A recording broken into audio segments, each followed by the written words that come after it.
Selamat datang di podcast Orang Kita. Kami sering dikritik. Podcast Orang Kita terlalu Flores sentris. Terlalu lebih banyak menampilkan tokoh-tokoh publik dari daratan Flores.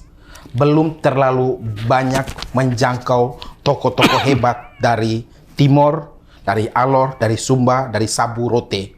Ada 1-2 episode emang iya. Tapi kemudian secara garis besar konten podcast Orang Kita terlalu banyak menampilkan Flores. Kami menerima pandangan masukan tersebut. Kami ingin masuk dan menyampaikan kepada publik podcast Orang Kita adalah sebuah wadah untuk Floba Mora, Flores, Sumba, Timor, Alor, dan pulau-pulau seperti Sabu Rote dan sekitarnya. Karena disinilah kita bisa menyampaikan, memperkenalkan tokoh untuk menyampaikan visi misinya guna membangun NTT yang jauh lebih baik dari hari ke hari, dari waktu ke waktu. Kali ini kami akan menghadirkan sosok muda, Valens Kebo, seorang yang pernah berlatar belakang militer selama sejak 1996 bergabung di Akmil, lulus 1999 dan sejak tahun itu sampai 2019 mengabdikan diri dalam berbagai karir di militer.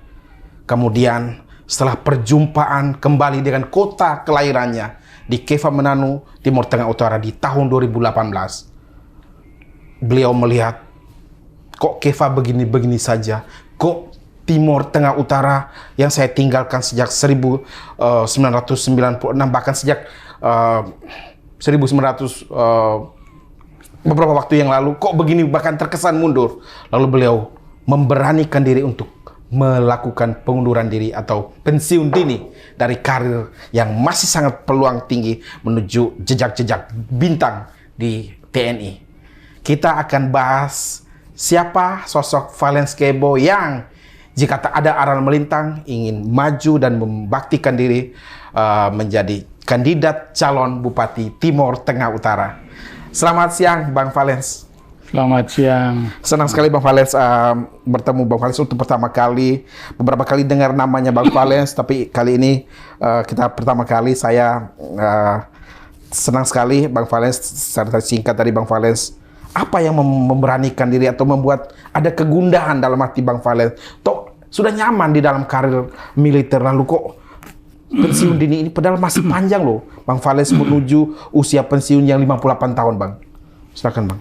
Ya, makasih Bang udah diundang ke podcast Orang Kita. Siap Bang. Saya kebetulan ada di Jakarta dan dihubungi dan saya sempatkan untuk hadir dan merupakan kehormatan bagi saya lah untuk kita berbagi cerita. Siap Bang. Jadi saya berpikir untuk mengakhiri karir di militer di 2019 itu ya kurang lebih seperti yang tadi dibuka oleh Abang tadi, bahwa saya keluar dari kampung itu tahun 1989. Usia SMP ya? Usia SD kelas 5 mau naik kelas 6. Jadi saya pindah ke Dili, kelas 6 di sana, kemudian lanjut SMP dan SMA. Lulus kemudian saya masuk ke Akmil, Akademi Militer tahun 96 dan lulus 99. Ya. Berjalan waktu yang panjang selama saya dinas 20 tahun di militer, kemudian saya sering pulang ke kampung, ke Keva, ke basis di Wini, kampung lahir saya. Kita orang pesisir, jadi cepat beradaptasi dengan kemajuan sebenarnya. Jadi yang saya lihat dari 89 saya pergi sampai saya pulang, daerah saya kok gini-gini aja. Apa yang 2018 salah? pulang. 2018. Apa yang salah dengan daerah saya? Ternyata kita mengalami keterbatasan resource secara SDM. Oke. Artinya pemimpin kita pada saat itu mungkin orientasinya masih melanjutkan terus, tidak berpikir bagaimana out of the box. Betul. Bagaimana membangun daerah ini lebih maju. Sehingga kita yang sudah dibekalin oleh berbagai macam pengalaman, ilmu dan melihat, berpikir kayaknya saya harus pulang untuk bangun daerah ini. Tapi memang niat baik itu tidak semudah yang kita ada dalam hayalan kita. Ternyata tantangannya luar biasa. Betul. Dan itu menurut saya menarik karena ya tantangan itu bukan sesuatu yang perlu kita hindari, tapi harus kita nikmatin. Apa sih usahanya? Jadi ya pulang, saya sempat berdebat dengan keluarga di kampung terutama karena di Wini nih. Iya, kebanggaan mereka kan lihat keluarganya ada yang tentara. Iya, betul. Jadi mereka nanya, kalau keluar dari tentara pensiun masih 17 tahun lagi. Iya, masih lama sekali. Jadi bupati berapa lama? 5 tahun. Kali 2 10. Kali 2 10. Oke. Dia bilang kalau kau jadi bupati, saat kamu kunjungan yang datang ketemu orang yang punya kepentingan saja. Jadi pintar keluar masyarakat itu memberi wanti-wanti. Jadi selesai ya sudah. Tapi kalau kau jadi tentara, kau pulang, itu satu kampung sambut kamu karena bangga. Saya, oh iya ya benar juga. Terus saya menerima itu sebagai masukan yang positif bagi saya dan saya sampaikan. Saya bilang begini, Valen yang kalian lihat ini adalah Valen yang berwujud satu orang. Valen yang sama nih. Valen yang sama. Kalau kalian pengen lihat saya, kelak ada orang seperti saya lagi, kalian harus relakan saya untuk keluar. Karena saya akan menciptakan 1000 Valen yang lainnya untuk menjadi seperti saya dan kalian bangga. Bukan cuma saya. Dan menciptakan itu saya tidak bisa di dalam sana, saya harus keluar. Jadi kalau kalian merasa saya bangga dengan saya, kasih kesempatan saya untuk kemudian meninggalkan zona nyaman saya ini. Baru saya bisa menciptakan Valen yang baru. Setelah mendengar penjelasan Abang, akhirnya mereka menerima. Mereka bilang, kalau gitu bisalah. Artinya kesuksesan, kebanggaan, itu bukan hanya milik kita, tapi milik semua orang di TTO. Akhirnya mereka ya sudah kalau mau pensiun. Akhirnya modal dasar itu yang kemudian saya jadi niat untuk kemudian mengajukan. Ternyata tidak mudah juga, kembali lagi seperti tadi saya. Senior-senior yang lulusan Akmil ini, baik atasan saya maupun ini, kolega, teman-teman saya satu angkatan, mereka komplain. Kau ngapain? Apa yang kau cari? Kita waktu masih panjang. Kalaupun pensiun ini, urungkan niatmu, kau apa yang kau cari? Saya jelaskan seperti mereka. Saya bilang, teman, kawan, ada sahabat saya, orang NTT juga. Si Lukas Adipur namanya. Iya, tahu, tentara juga. Ya, banyak lah memberi masukan. Kemudian ada Jimmy. Mereka bilang, saudara, kamu jangan korbankan masa depanmu. Saya bilang, tidak, kita ini mengabdi untuk negara ini udah cukup lah, tapi kita mengabdi untuk bangsa, masyarakat kita ini belum. Saya bilang dari semua kita yang ada ini, kamu, saya, kita ada kurang lebih 10 orang yang lulusan Akmil ini. Kapan kita mau berbuat untuk daerah kita? Kalau kita tidak memulai itu ya harus ada yang kita korbankan. Betul. Kenyamanan tadi. Tinggalkan zona nyaman ini, dan itu memang tidak gampang, tapi harus kita harus berani mengambil keputusan itu. Jadi teman-teman biarkan saya untuk mendahului. Toh nantinya kita akan ketemu di usia 58 kalian pensiun, sama juga seperti saya pensiun juga. Hanya berhentinya di mana kita belum tahu. Ya.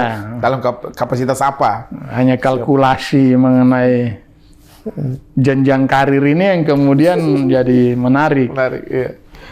Jadi teman-teman ya sekarang udah, bahkan ada yang sudah bintang 1 sekarang. Kalau kita tidak pensiun 2019 mungkin kurang lebih kita punya peluang dan kesempatan yang sama.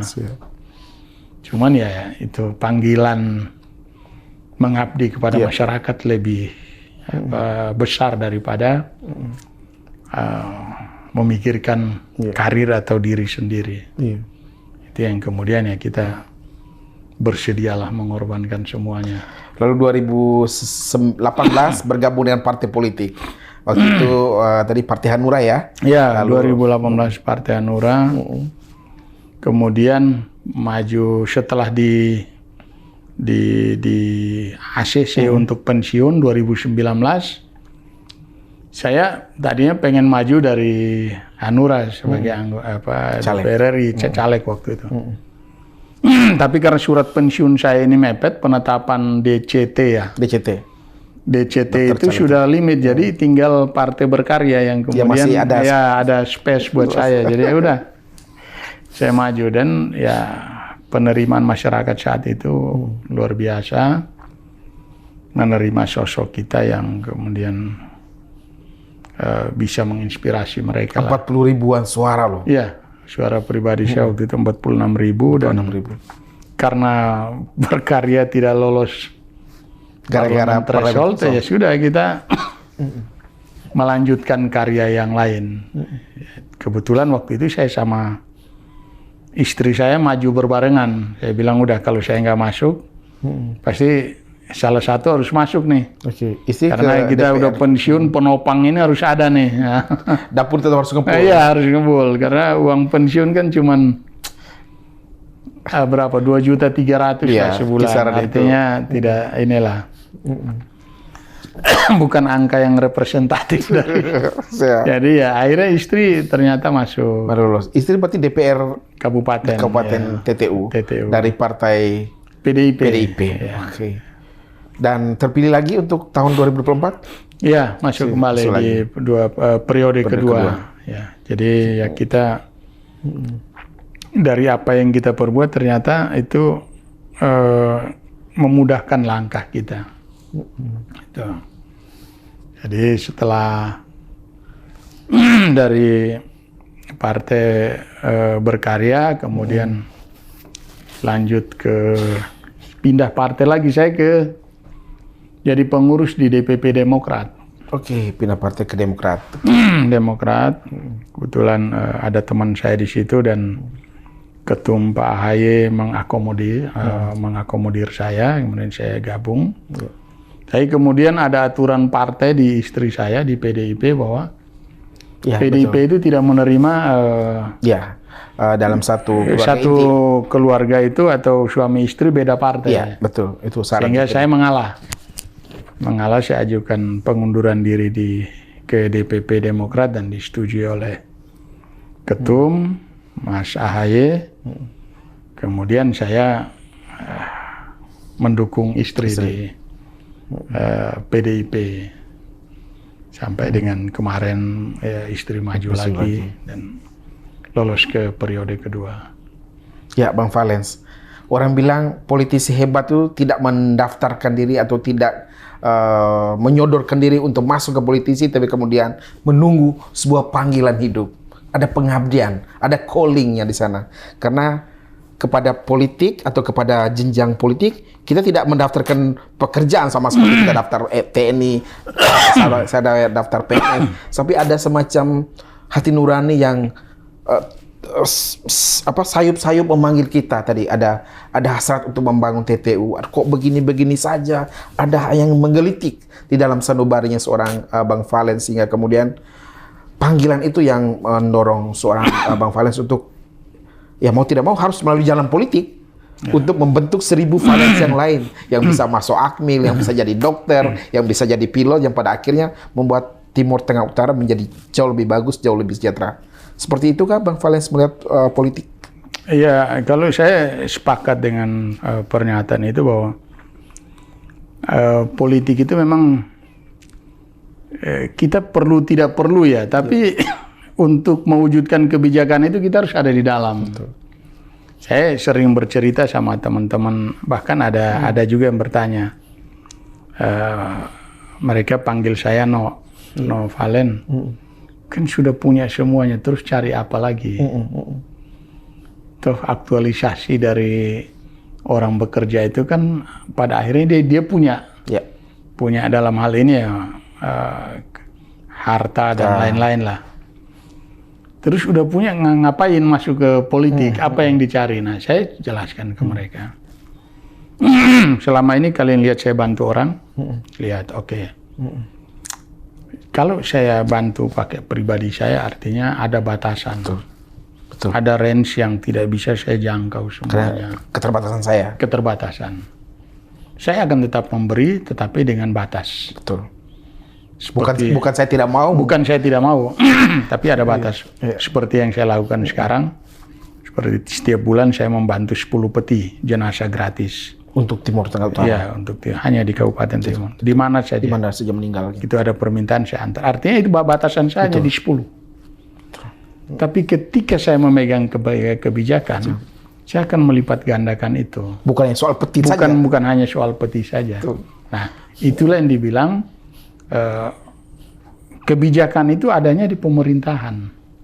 Kalau kita mau bisa membantu banyak orang, kita harus duduk di eksekutif. Kita tidak bisa jadi penonton. Benar. Bahkan kadang kita sakit hati bahwa dia ternyata ngambil kebijakannya tidak pas. Oh, kebijakannya tidak berpihak ke masyarakat kecil. Tapi kita tidak bisa buat apa-apa. Masih di luar. Kita di luar sistem. Kita hanya jadi penonton dan pengkritik. Apakah bisa merubah? Kalau dia mau merubah. Kalau tidak, ini akan jalan terus. Makanya satu-satunya cara kita harus masuk ke dalam itu. Artinya kita harus bersepakat, berdamai untuk kemudian menjadi bagian dari situ. Untuk kemudian bisa bantu lebih banyak orang. Jadi ya itulah jalan satu-satunya untuk kemudian bisa mewujudkan cita-cita besar itu. Masuk ke politik dan sekarang di Maret 2024 Bang Valens ya. Kita tahu pendaftaran untuk calon bupati dan wakil bupati untuk pilkada serentak 2024 akan mulai sekitar Juli Agustus. Sudah mulai ancer-ancer kah Bang Valens masuk partai mana? Apakah justru nanti udahlah saya pakai jalur independen saja kah? Seperti apa ini langkah-langkah yang tengah disiapkan oleh Bang Valens? Saya melihat undang-undang pemilu PKPU ini memberikan ruang dan waktu yang cukup buat saya sebenarnya. Pertama, jalur independen. Artinya kita diberikan diakomodir oleh undang-undang. Aturan bahwa jalur independen diberikan kesempatan juga. Nah, saya sambil menunggu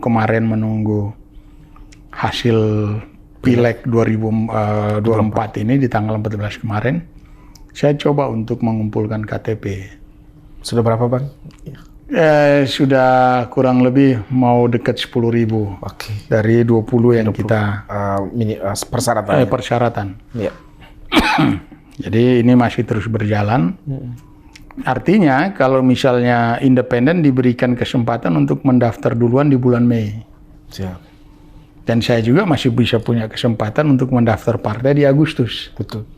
Cukup waktu ya? Cukup waktu. Betul. Jadi kenapa kita tidak coba dua-duanya? Benar. Dua-duanya punya risiko. Saya pengalaman di 2020 di mana bahwa ternyata partai itu punya kewenangan untuk kemudian mengatur dan menentukan siapa ininya. Jadi saya pun tetap berproses melalui partai dan saya pun berproses mendahului partai dengan cara independen. Ya, jadi mana nanti finalnya ya kita lihat nanti. Yang jelas dua-duanya kita jalan. Bang sambil kita minum dulu Bang.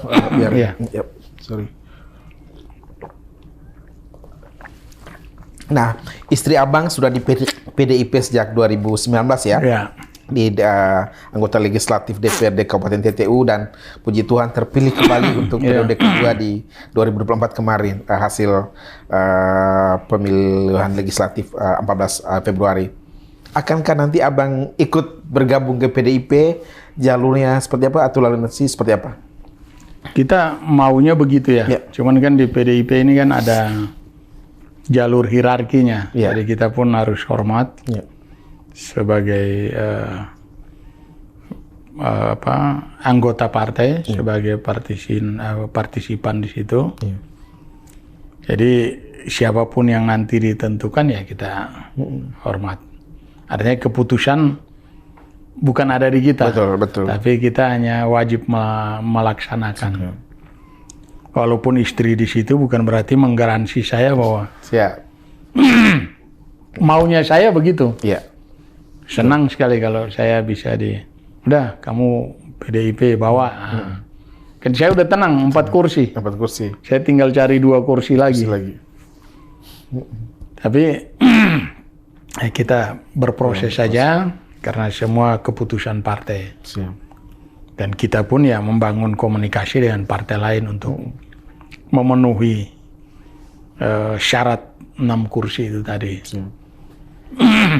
Baik, Bang Valens, nanti kita akan masuk lagi bagaimana Bang Valens akan berproses, nanti kemudian apa yang ingin dilakukan dengan Timur Tengah Utara. Kita ingin flashback Bang Valens. Kan publik penonton podcast orang kita ingin mengenal Bang Valens lebih jauh. 20 tahun di militer, kami dengar penugasan pertama di Bandung.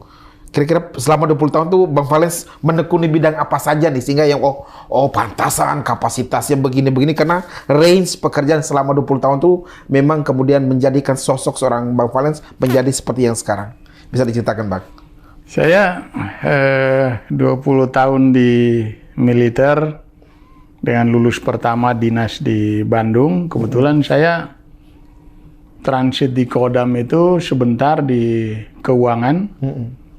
Kurang lebih setahun, kemudian langsung kita di drop ke saya diberikan surat tugas baru untuk bergabung di namanya Detasemen Intelijen. Oke. Jadi dari 2001 sampai saya pensiun ya memang saya di dunia intelijen. Saya habisin waktu. Jadi di tempat lain saya belum pernah rasakan. Ini kalau sudah sebut intelijen itu masuk ke segala jurusan. Ya, segala jurusan. Jadi kita habis waktu saya di situ. Oke. Nah, selama penugasan saya 13 tahun itu di Denintel, Kodam 3 Siliwangi. Sampai saya pangkat kapten dan tidak ada niat untuk sekolah waktu itu. Yeah. Mungkin saya lulusan Akmil yang paling lama di Denintel. Iya, waktu itu. Karena saya tidak ada pandangan untuk mau jadi apa ke depan. Saya terlalu nyaman. Ya udah saya Iya. Dengan semua jabatan udah saya habisin. Pernah saya jabat. Sampai suatu saat saya dipanggil sama ada senior. Kamu harus pindah kamu. Udah nggak ada lagi jabatan di sini. Oh gitu. Kamu harus meningkat, jadi harus sekolah. Ya sudah, akhirnya didukung oleh teman-teman satu letting, ya udah akhirnya saya sekolah di 2013. Lanjut sekolah di Kelapa namanya, pendidikan lanjutan perwira. Yeah. Untuk bisa pindah golongan. Betul. Dari perwira pertama, pangkat kapten menjadi mayor. Yeah. Saya kemudian ikut tes, lolos. Selesai lolos saya lanjut lagi. Saya pikir udah kesempatan nih kita pindah ke dunia kerja yang lebih luas lagi lah, keluar dari dunia intelijen. Ternyata tidak seperti itu. Saya belum lulus sudah dijemput. Berkas saya ini oleh staf di Badan Intelijen Strategis di BAIS. Oh, BAIS. Jadi udah diplot, kamu nggak boleh kemana-mana. Kamu habis sekolah langsung ke Jakarta. Ternyata intelijen lagi. Walaupun lebih luas. Ya, akhirnya sudah saya karena ini panggilan tugas katanya kalau ada istilah di intelijen itu tidak pernah pensiun. Sebelum maut menjemput kita ya kita tetap status kita ya seperti itu. Sehingga sudah saya lanjutkan di Jakarta, di Kalibata. Staf sebentar setahun, kemudian saya dipindahkan ke satuan lapangan, satuan khusus yang kebetulan saya dikasih kepercayaan mengelola wilayah Eropa Amerika. Wow. Ya, jadi jauh sekali. Amerop. Ya, akhirnya saya habiskan waktu sebelum pensiun itu saya di UK paling Berarti lama. atasnya intelijen? Bukan, kita jadi tidak masuk dalam ke situ juga. Jadi Di UK berapa iya, tahun? Saya sampai pensiun kurang lebih 3 tahunan ya. Wow, di Londonnya apa di Saya di kota kecil namanya Oxford. Oxford? Itu bukan kecil tuh, kota Iya, keren itu. Kota keren. Aduh, Tempat ini apa? Oxford University. Ya, Wow. mobil Mini Cooper. Ya, Yes. tempat di situ saya tinggal. 3 tahun. Bawa keluarga, Bang? Sendiri. Sendiri. Sampai selesai saya dipanggil pulang. Karena di situ saya berpikir saya harus pensiun. Jangan-jangan ide untuk pensiun itu gara-gara abang di Oxford itu, di mana bahwa ya tadi kegagalan. Ya, gambaran terlalu besar. Artinya kita punya jaringan, kita punya link. Kalau pulang hanya membangun satu kota kecil yang namanya Timur Tengah Utara terlalu gampang. Salah. Terlalu inilah. Iya. Saya jujur kalau misalnya maju bupati sebenarnya menurunkan grade saya sebenarnya. Tapi kan pengabdian. Pengabdian itu tadi. Saya memulai harus bangun dari kampung saya dulu. Nanti pas Sehingga, soal nanti untuk itu ke depan nantilah. mau naik lagi ya. Iya. Tapi saya harus ada yang saya Benahin. create Di awal di awal dari kampung saya dulu. kampus sih, yang sudah dikenal. Iya. Jadi dengan jaringan itu kemudian saya pikir ya udah kita bisa nih kalau untuk merubah. Kalau saya lama di Bandung ada namanya Paris Van Java. Yes. Besok lusa saya pengen orang kenal Keva Menano itu atau Timur Tengah Utara dengan Paris Van Timor. Asik. Paris Van Timur. Paris Van Timor. Jadi tidak ada yang tidak mungkin. Tidak ada yang tidak mungkin. Saya percaya Dengan itu. relasi, koneksi, jaringan yang kita punya, tidak ada yang mustahil. Benar. Sangat bisa kita wujudkan itu. Menarik nih. Tadi ternyata dunia intelijen. Iya. Kan Bang Valencia, intelijen kita tahu ya. Itu dari dunia gelap gulita sampai dunia terang benderang. Iya. Segala urusan bisa diteropong, bisa ditelisik. Kita bisa memprediksi. Iya. Dengan segala macam catatan. Kalau Gimana Bang melihat? Istilah kita itu dari haram jadah sampai sejadah kita tahu. Jadi semua urusan dari yang benar sampai ke agama kita paham. Betul. Mau dibawa kemana kita paham sekali. Jadi ya itulah artinya dunia itu tidak bisa semua orang juga ada di situ dan tidak semua orang juga bisa berpeluang. Betul. Jadi ya, saya terima kasih 20 tahun mendalami bidang itu sampai pensiun. Dari saya belum mengerti apa-apa sampai saya paham apa-apa. Seru sih, menarik sekali Bang Valencia. 20 tahun di intelijen, kemudian 3 tahun di London ya, di urusan Amerika Eropa, arti memahami bagaimana geopolitik global. Global. Dan kemudian dari tadi kemudian ingin masuk ke politik untuk mendesain hal-hal yang kemudian meng-create bonum komunenya masyarakat TTU. Sebenarnya kebutuhan orang TTU itu apa sih Bang yang Abang perlu gemes nih gua harus yang dengan segala latar belakang tadi Abang Valencia ingin lakukan untuk mereka. Apa sih poin-poin penting? Sebenarnya kalau kebutuhan dasar saya kira sama ya. Orang pengen sejahtera, hidup berkecukupan, tidak ada bingung dengan urusan yang terkait dengan pemerintahan maupun hukum tapi yang kita lihat, yang saya lihat ya, dampak dari kemiskinan di sana adalah ketidakmampuan birokrasi itu mengelola daerah. Itu masalahnya, sehingga peruntukan anggaran, peruntukan kadang tidak tepat sasaran. Hal yang harusnya mestinya bisa disentuh itu tidak disentuh. Jadi lebih pada orientasi lokal, tidak orientasi yang bersifat lebih membuka diri, lebih menasional, lebih sehingga daerah ini jadi maju. Artinya ketika mereka menggunakan tidak ada misalnya kekolaborasi dengan pihak lain yang lebih nasional, lebih global itu. Jadi seolah-olah mengisolasi diri kita di situ saja. Oke. Bagaimana ekonomi mau berputar kalau tidak ada kesempatan orang berinvest? Betul, betul, betul. Itu masalah. Nah, untuk investasi butuh keyakinan para investor. Butuh keyakinan investor. Saya beberapa kali diskusi sama teman-teman. Saya sebelum pulang menetap di kampung saya, 2021 kemarin saya fix menetap di situ. Saya sempat bekerja di perusahaan tekstil dan garment di Texmaco Group namanya. Saya salah satu direktur di situ. Saya banyak berdiskusi ya, dengan bos saya, CEO saya. Saya bilang, ya udah Pak Valen, kita coba bangun di daerah sana. Tapi harus kamu jadi dulu. Nah, harus kamu jadi ini yang kemudian berarti siapapun investor kalau dia nggak kenal kepala daerahnya, dia agak worry lah.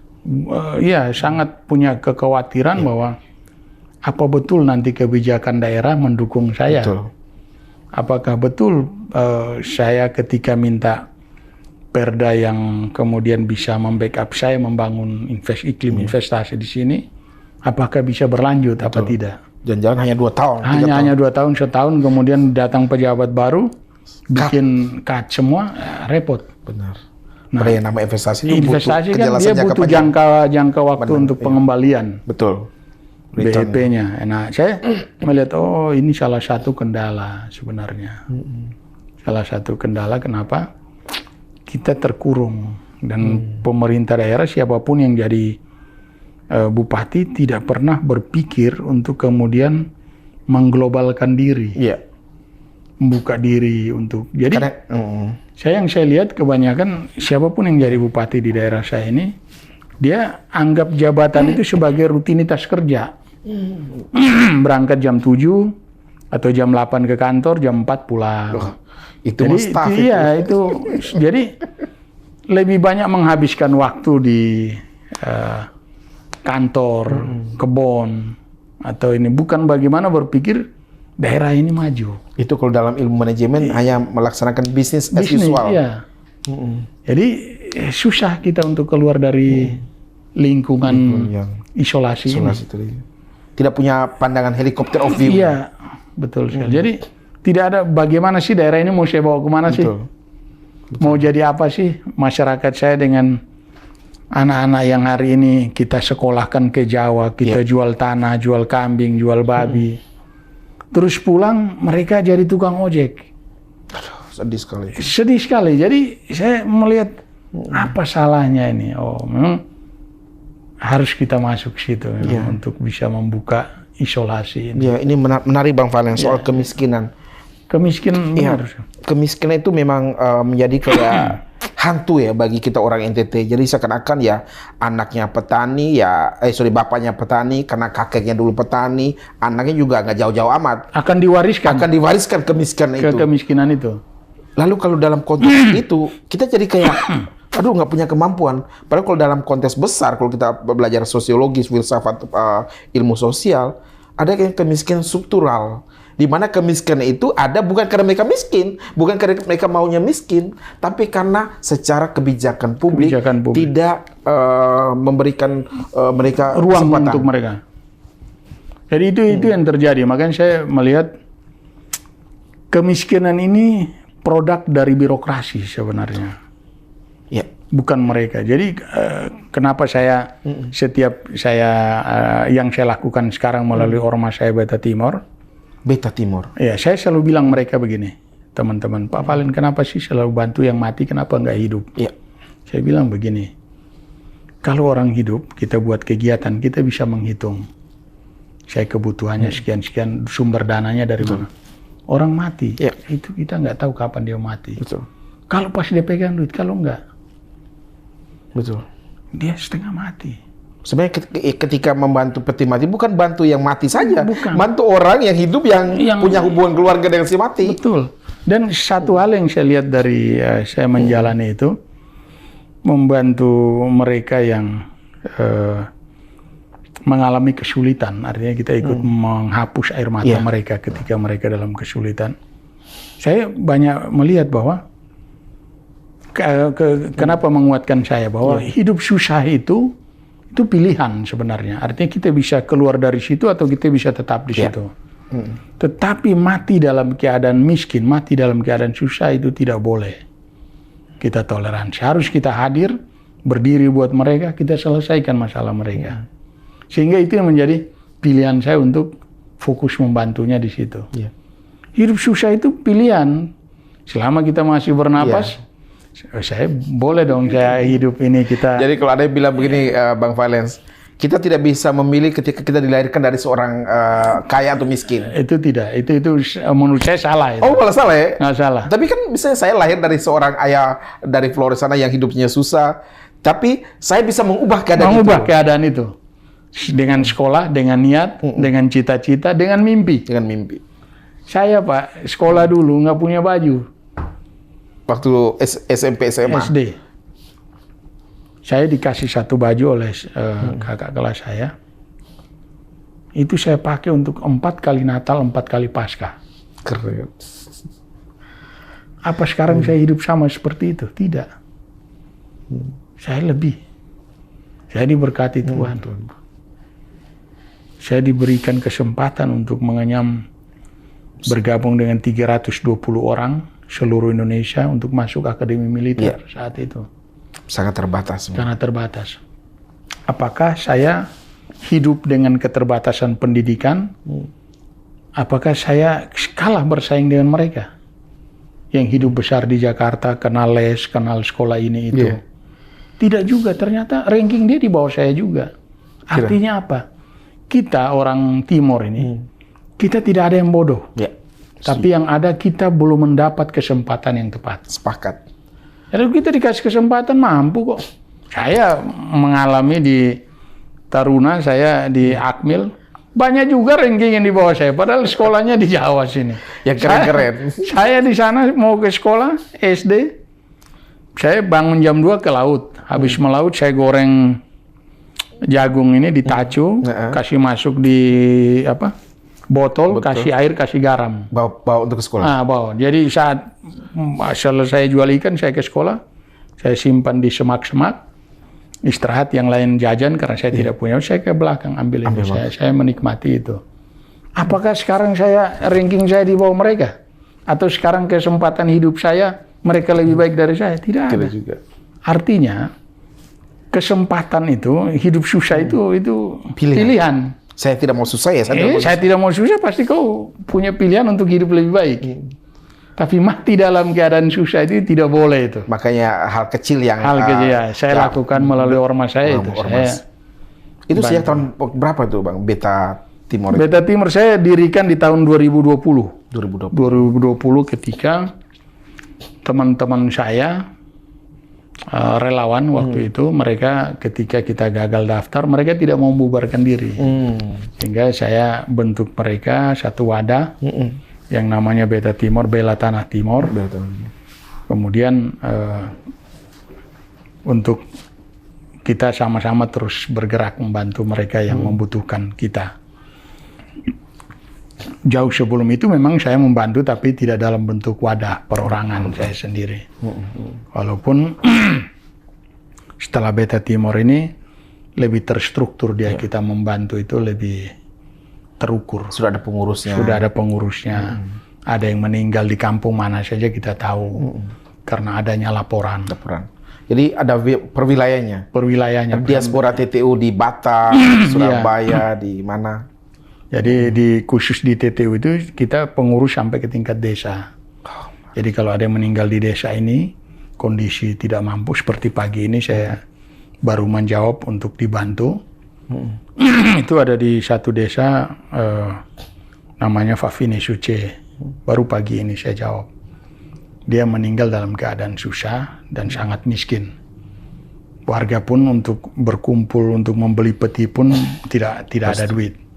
Akhirnya kita dilaporin, saya bilang kirim hari ini peti. Itu peti dikirim, tentu saja di sana kan dikerjakan? Iya, kita produksi sendiri, kemudian kebutuhan pokoknya sebulan 10 aja.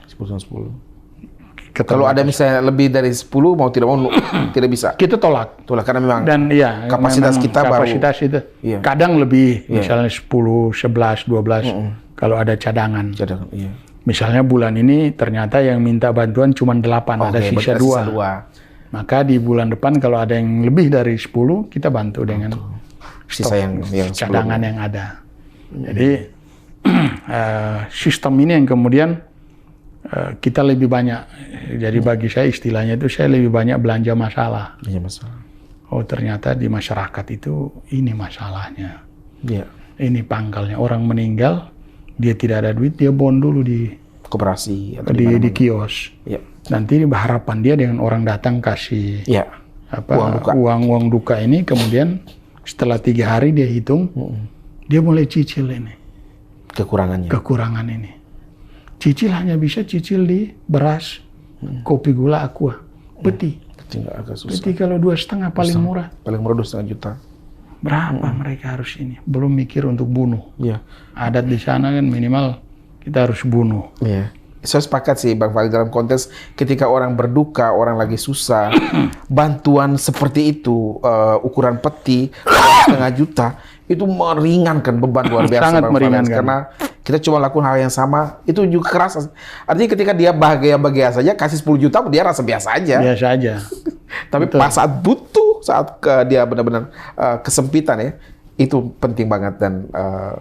Dan soal peti ini sebenarnya hanya satu sarana. Ya seperti kata Bang Valens tadi, pada waktunya jika TTU memilih Bang Valens nanti menjadi bupati di 2024 di Pilkada November ya, saya akan melakukan banyak hal.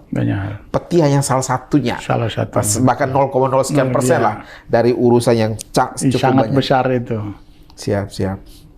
Apalagi yang Bang Valens ingin orang TTU melihat. Jadi kekuatan TTU ini kan kita tahu secara umum NTT bahwa dari segi kekompakan, gotong royongnya luar biasa kan? Luar biasa. Itu kekuatannya juga kadang-kadang kelemahan kalau kata orang ya.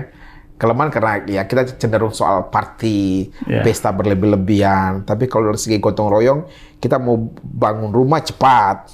Kita bikin kebun itu juga cepat. Kayak gitu.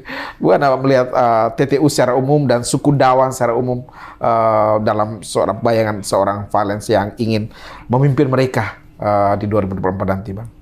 Ya, jadi saya kira kalau budaya kita soal gotong royong masih melekat lah dalam diri masyarakat di sana ya. Cuman memang di tempat-tempat tertentu ini sudah tidak lagi mungkin karena kesibukan, terutama di kota Kefanya ya. Saya ambil contoh bulan kemarin saya ada bangun kapela, mereka terima kunci. Jadi saya dalam 2 tahun ke depan saya rencana bangun 20 kapela, bantu aja gratis. Nah, saya karena pengen menghidupkan kembali yang tadi gotong royong itu, jadi saya sengaja turunkan barang itu di rumah saya. Memang kalau kontainer nggak bisa masuk jalan. Turunkan barang, akhirnya masyarakat yang datang pikul bergotong royong. Kemudian saya kasih beban mereka satu. Saya bangun ke atas, kalian cuma nanggung pondasinya saja. Nah, pondasi. Jadi pondasi akhirnya mau tidak mau mereka harus berkumpul per KUB. Mau tidak mau berkumpul, patungan uang, tenaga, korbankan waktu untuk kemudian bekerja. Saya bilang kalau itu udah selesai, bilang saya datang, saya langsung bangun. Jadi mau tidak mau memaksa mereka. Nah, apa yang ini pesan yang mau sampaikan, bahwa jangan hilangkan hal baik yaitu gotong royong. Jangan mentang-mentang kita punya duit, kita semuanya kita. Itu malah nggak bagus. Nggak bagus. Karena yang kedua, kalau saya bantu pun jadi rasa memiliki tidak ada. Betul. Ini kita tidak keluar apa-apa, udah tinggalkan aja. Artinya tidak. Kalau dia pernah ikut andil mengucurkan 1 tetes keringat, dia akan menjadi beban untuk kemudian bagaimana rasa memiliki itu akan ikut merawat. Ya. Jadi menarik konsep. Ya di sana kalau saya lihat ya memang PR kalau jadi kepala daerah itu salah satunya adalah SDM ya.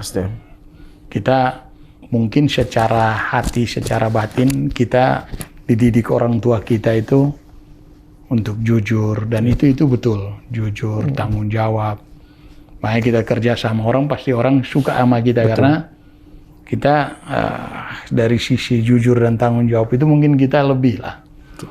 Tapi bagaimana otak ini dipakai, itu yang masalah. Makanya harus kita siapkan. Jangan berhenti di jujur saja ya? Ya, jangan di jujur saja. Dan itu kalau di kampung saya kerja, saya mengalami sendiri. Kita masih kecil, potong ayam. Kemudian habis ayam yang dimasak, oleh orang tua suruh kau bagi dulu tetangga. Jadi kita dahulukan tetangga kita. Karena mereka ikut mencium baunya tadi ya?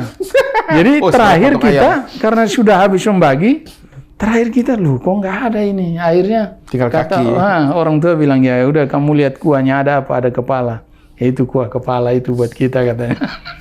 Jadi orang lain yang didahulukan yang terbaik. Nah, rasa memberi itu yang kemudian ada melekat dalam diri saya sampai sekarang. Jadi berbagi, udah kadang kita lupa diri kita. Memberi orang itu. Jadi memang kasih itu memberi sampai habis lah ibaratnya. Sampai habis. Dan itu juga yang terjadi di dunia kerja ketika bos saya, kamu nggak ngambilin. Saya mikir, kita punya duit banyak juga salah. Nggak punya duit juga salah. Silang tidak Pak, saya udah cukup. Nah ini kata cukup ini yang harus kita rubah. Kalau bahasa saya di Timor Dawan itu bilang no banai. No banai, cukup sudah. Nah ini saya sering bilang ke orang tua, jangan pernah kamu bilang no banai ke anak-anakmu. Karena itu memendam hasrat dia untuk lebih. Untuk lebih itu. Kalau dalam soal harta mungkin oke lah. Iya. Kalau dalam soal itu yang lain itu membatasi kita, no banai. Kamu cari apa lagi? Nah, itu akhirnya membatasi kita. Mau melanggar padahal masih banyak sebenarnya yang bisa kita lakukan. Dan ketika kita lebih pun kita kuncinya tadi jangan hanya buat diri, sudah harus dibagikan. Ya. Artinya momentum titik baliknya itu sudah cukup dan harus dibagi. Menarik nih Bang Valens, kami doakan nih podcast orang kita ini nanti pada waktunya, sekarang masih Maret, kalau sudah dapat bulan Mei daftar secara independen, semoga tinggal 10.000 lagi. Amin, doakan Mas, siap. Kemudian Agustus berharap lanjut dengan partai, karena memang kita tahu bahwa partai politik adalah kendaraan yang pas lah dalam konteks bahwa mereka yang punya jalur sampai ke bawah. Ya, walaupun kita tahu Beta Timur tadi juga punya jalur sampai ke bawah, tapi untuk urusan politik lebih baik melalui partai politik. Kami harap itu ditempuh dengan baik oleh Bang Valens, sehingga nanti bulan-bulan Mei, Juni, Juli kami undang sekali lagi. Siap. Kami lihat progresnya. Bang Valens sudah tahap mana nih? Ini bisa jadi salah satu yang kami lakukan di podcast orang kita. Kami ingin ada tahapannya. Jadi kan podcast episode 1 nih, memperkenalkan Bang Valens melalui podcast. Nanti tahapan berikutnya sudah daftar. Tahapan berikutnya kemudian masa campaign. Tahapan berikutnya masa terpilih. Amin. Dan episode kelima 1 tahun menjabat. Kami membayangkan itu Bang Valens. Karena podcast orang kita pun sama Bang. Jadi kami sekarang 7 episode dengan 35.000 subscriber. Tumbuh pelan-pelan. Tujuannya buat kami ingin meliterasi publik NTT Bang. Jadi kita tahu bahwa literasi ini ngomongnya enak. Nanti orang pada ngerti, nggak bisa. Orang nggak bisa ngerti sendiri. Perlu upaya-upaya melalui podcast, melalui ketika kita pulang kampung, kita yang agak sedikit terdidik ya. Jangan hanya gunakan di rumah saja kalau berlibur ya. Omon-omon lah dengan warga setempat tentang politik, tentang kebijakan publik, bagaimana proses pengambilan keputusan. Bang Valens, kami ingin closing statement Bang Valens untuk masyarakat TTU dan masyarakat NTT pada umumnya, untuk kemudian pada waktunya nanti Bang Valens proses di pilkada bisa mendapatkan jalan yang mudah. Silakan Bang. Ya, terima kasih. Jadi bagi generasi muda, menurut saya ini saatnya kita untuk membaktikan diri kita untuk daerah. Kalau bukan sekarang, kapan lagi? Kalau bukan kita, siapa lagi? Jadi mari sama-sama kita membaktikan diri untuk merubah, membangun daerah kita dengan derajat yang lebih baik. Jadi kalau saya melihatnya seperti itu, Bang. Siap. Terima kasih Bang Valens. Terima kasih. Terima kasih banyak. Demikian podcast orang kita bersama Bapak Valens Kebo.